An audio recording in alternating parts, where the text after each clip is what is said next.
What can I do for you, young man?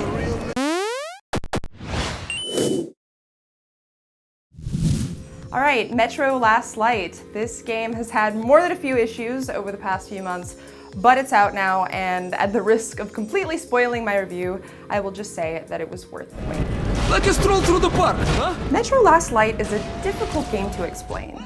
On the most basic level, it's a little bit of everything. Half first-person shooter, half survival horror, with a gritty post-apocalyptic overlay. You might think that sounds cliche, and you'd be right, but Metro Last Light is so much more than the sum of its parts. It's not just a satisfying shooter, it's a poignant analysis of man's selfish desires for power, destruction, and in some cases, unimaginable cruelty.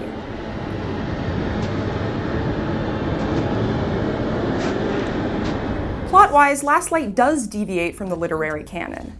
Metro 2034, the book, follows a new set of characters and conflicts, while the game picks up where the previous one left off. Moscow's underground metro tunnels are filled to the brim with destitute citizens and soldiers indoctrinated with ideologies reminiscent of Russia's violent past. Rival factions are vying for military control, and you, Artyom, are at the center of it, trying to prevent an all-out war. With tension mounting below the surface, there are even worse troubles above ground.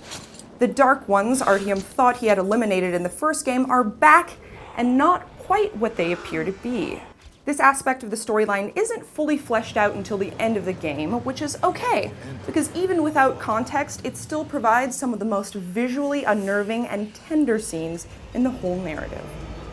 For such an outrageous scenario, 4A has done a damn good job of crafting a believable and emotionally compelling story. It packs just enough betrayal, espionage, and sexy seduction to keep even the most hardened gamer on their toes. And it's supported by excellent script writing and genuine Russian voice acting. Perhaps the most impressive thing about Last Light is the sheer amount of detail that's been put into not just the environments, but the characters and their backgrounds and personal stories. The metro stations are bursting with life and littered with death, painting a grim picture of hope in the last bastion of human civilization. Where did they take her? Mama's home already. We'll be with her soon. Many of the metro stations have become glorified shanty towns populated by displaced families and petty thugs with some of the most unique costume design I've seen in a very long time. These towns are rich with opportunities for interaction, and hours can be spent just losing yourself in the lives of its people. You can shoot rats in a minigame, donate money to the homeless, help a boy find his lost teddy bear, or visit a burlesque show and stay as act after act after act performs on stage. Vendors will also set up shops in town offering ammo and weapons in exchange for bullets. In addition to a few throwable items, Artyom can carry up to 3 guns at a time, some familiar and some new. All still have the same cobbled-together feeling of a pre-war military weapon, with minor upgrades now to improve the gun's handling and efficiency. This is particularly important as the game has several on-rail segments designed to break up the monotony of ground combat.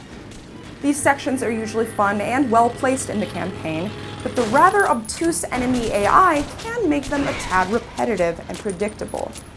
This extends into the ground combat as well, which seems to have flip-flopped from the previous game. Whereas Metro 2033 was criticized for its overly sensitive AI, Last Light's enemies seem almost too forgiving. There were definite moments when I should have been spotted, which is usually indicated by a nice spike in music, but for whatever reason, I wasn't. This is not to say that the game is easy by any stretch of the imagination. 2033 was known for being difficult, and Last Light continues that tradition, just with a few more concessions. Ammo and medkits come in slightly larger supply than before, but they're still relatively scarce. Likewise, stealth takedowns aren't quite as crucial as they were in 2033, but they're still necessary to conserving bullets. The game also provides night vision goggles along with the option to shoot out lights so you can pick your enemies off in the dark, one by one. Unfortunately, a bug prevented mine from working, which nullified that entire aspect of the game for me. It wasn't unplayable by any means, but it did limit my options for stealthing. So once an enemy has spotted you, there's not a whole lot of damage you can take before you'll actually die. Again, Last Light seems to be slightly more forgiving in this regard than 2033 was, but it's still punishing enough on its own. The combat is still super satisfying and extremely tense at times, but in Metro tradition, it is still the least exciting part of the game. Last Light is clearly more focused on cultivating a rich narrative and a compelling atmosphere than it is on run-and-gun combat. Which is great, because those are the two things Metro does best. Last Light is filled with so many jaw-dropping moments, both beautiful and disturbing, that it's hard to not just stop and stare. Pink and purple sunsets are punctuated by big, bright moons. Even the gray skies are oppressively beautiful, bringing storms that sweep through the swamps like a Florida hurricane. It's too bad the most picturesque areas of the game are also the deadliest.